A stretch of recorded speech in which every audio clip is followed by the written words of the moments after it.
Herkese hayırlı Ramazanlar kıymetli takipçilerim. Bugün sizler için basma kadayıf tatlısı tarifim var. Tam ölçülü, çıtır çıtır, içi de tel tel, şahane lezzetli bir tarif. Tam ölçülü bu tarifimi sizler de mutlaka deneyin. Fazla vakit harcamadan hemen lezzetli tarifime başlayalım. Öncelikle şerbetimizi yapmakla başlıyoruz. Çünkü şerbetimiz soğuk, tatlımız sıcak olacak. 6 su bardağı suyumuzu uygun bir tenceremizin içerisine dökelim.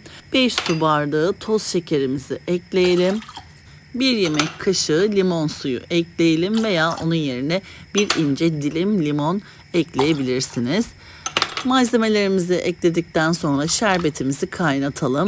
Kaynadıktan sonra şerbetimizin üzerinde göz göz baloncuklar oluşacaktır. Kısık ateşte tekrardan bir 15 dakika kadar daha kaynatalım. Çünkü kadayıf tatlısının şerbeti böyle bal gibi olmalı. Yani sulu veya yumuşak bir şekilde olmayacak. Koyu bir kıvamda olması gerekiyor. Ben toplamda 30 dakika kadar pişirdim. 15 dakika içerisinde kaynadı. Kaynadıktan sonra da kısık ateşte bir 15 dakika kadar daha pişirdim. Yoğun kıvamlı şerbet elde ettim. Lütfen buna dikkat edelim. Bu en önemli püf noktalarından bir tanesidir. Şerbetimiz bir yanda soğurken hemen tatlımızın çiğ kadayıfını elimizle şöyle bir tiftikleyelim. Eğer mutfak makasınız varsa mutfak makasınızla da irili bir şekilde kesebilirsiniz. Hem havalandırıyoruz bu şekilde hem de birazcık parçalamış oluyoruz. Kadayıfımızı hazırladıktan sonra hemen yapacağımız tepsinin üzerini tereyağı ile yağlayalım. Ben oda sıcaklığındaki tereyağımla elimle şöyle bir tepsimin üzerinin her tarafını yağladım. Dilerseniz tereyağını eriterek de yapabilirsiniz bu işlemi. Tepsimizin üzerine çiğ kadayıflarımızı tekrardan elimizle şöyle bir çekiştire kopara yerleştirelim. Bu aşamada oğlumun elleri de kadrajın içerisine girdi. O da bana yardım ediyor, yanımdaydı. Sizler de bu küçük elli misafirimi görmüş oldunuz. Kadayıflarımızı tepsimizin her yerine gelecek şekilde yayalım. Toplamda 700 gram kadayıf kullandım. Yarısını alt tabanı için, yarısı da üst tabanı için kullandım. Kullanmış olduğum tepsinin ölçüsü de klasik fırın tepsisi ölçüsündedir. Büyük boyutta fırın tepsisidir. Kadayıflarımızı yerleştirdikten sonra bir cisimle, tavakla olabilir veya sert bir tepsiyle olabilir. Kadayıfımızı bastırıyoruz. Bu şekilde eziyoruz. Bu aşama çok önemli. Mutlaka kadayıflarımızı ezelim. Ezdikten sonra 200 gram ceviz kullandım. Çekilmiş cevizimizi de kadayıfımızın her yerine gelecek şekilde serpelim. Dilerseniz iri parçalanmış haliyle, dilerseniz ince çekilmiş haliyle cevizi hazırlayabilirsiniz. Cevizleri Antep fıstığı ya da kavrulmuş fındık, sade fındıkla da yapabilirsiniz. Toplamda 200 gram tereyağı kullandım. Alt tabanı, orta katı ve en üst katını eşit bir şekilde dağıttım. Dilerseniz eritilmiş tereyağı da dökebilirsiniz veya bu şekilde oda sıcaklığında yumuşamış tereyağı da parça parça keserek yapabilirsiniz. Tereyağımızı ekledikten sonra üzerine tekrardan kadayıfımızı elimizde çekiştire kopararak üzerine seriyoruz. Bu aşamaları hızlandırıyorum ki sizler sıkılmadan ama her detayını görmek isteyen çoğunlukla takipçilerim için her aşamasını çekiyorum, gösteriyorum. Bu arada her aşamasını yaparken lütfen püf noktalarına dikkat ederek yapalım. Eğer dikkatlice, titizce tüm aşamalarını yaparsanız mutlaka mükemmel bir sonuç alırsınız. Çünkü o kadar malzeme kullanıyoruz. Malzememizi israf etmeden hakkını vererek titizlikle her aşamasını dikkat ederek yapalım. Şimdi kadayıfımızın üst tabanını her tarafına eşit bir şekilde yaydık. Tekrardan bir tepsiyle veya bir tabakla kadayıflarımızı tekrardan eziyoruz. Ve kalan tereyağımızı her yerine gelecek şekilde eşit bir şekilde pay ediyoruz. Gördüğünüz gibi çok yumuşamış bir tereyağı.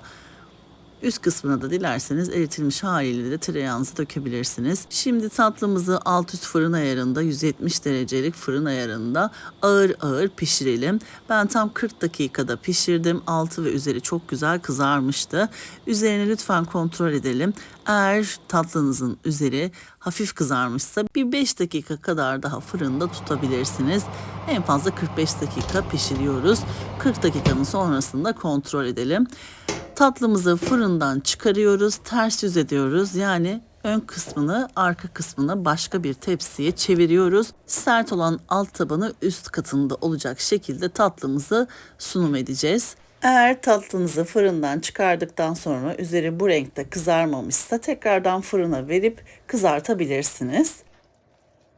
Gördüğünüz gibi tatlımızın görüntüsü zaten muhteşem. Tatlımız sıcakken hemen soğuk şerbetimizi 1-2 dakika bekledikten sonra döküyoruz. Bu aşamada dikkat etmeniz gereken tek püf noktası, şerbetiniz mutlaka soğuk olmalı, tatlınıza mutlaka sıcak olmalı. Sıcak sıcak buluşturursanız eğer bir bekledikten sonra tatlınız yumuşayacaktır, kabaracaktır. Bu da güzel bir sonuç almamızı sağlamaz. Şimdi hemen çıtırtıyı dinlemenizi istiyorum. Benim fazla vaktim yoktu. 1 saat dinlendirdim. Hemen ondan sonra dilimlemeye başladım. Ama eğer vaktiniz varsa en az 4-5 saat kadar dinlendirirseniz daha güzel dilimleri keserek sunum edebilirsiniz. Eğer daha fazla vaktiniz varsa bir gece buzdolabında bekletin ve ertesi gün şerbetini çok güzel çeken çok lezzetli bir tatlı olacaktır. Çünkü ilk yediğiniz zaman böyle şerbeti ağır gelebilir sıcak olduğu için. Bir gün bekledikten sonra daha güzel şerbetini çekiyor ve çıtırlığını asla kaybetmiyor.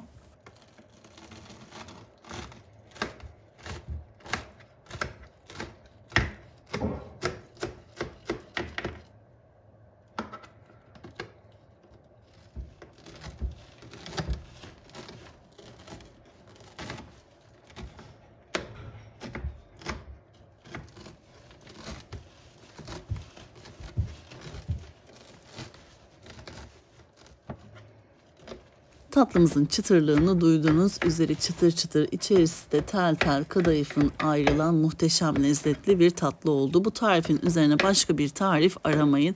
O kadar iddialıyım bu tarifimde. Tam ölçülü, tam şerbetini çeken çok lezzetli bir tatlı tarifidir. Şimdiden deneyen herkesin ellerine kollarına sağlık. Ben dediğim gibi çok fazla şerbetinin çekmesini beklemedim. O yüzden şerbeti damlıyor.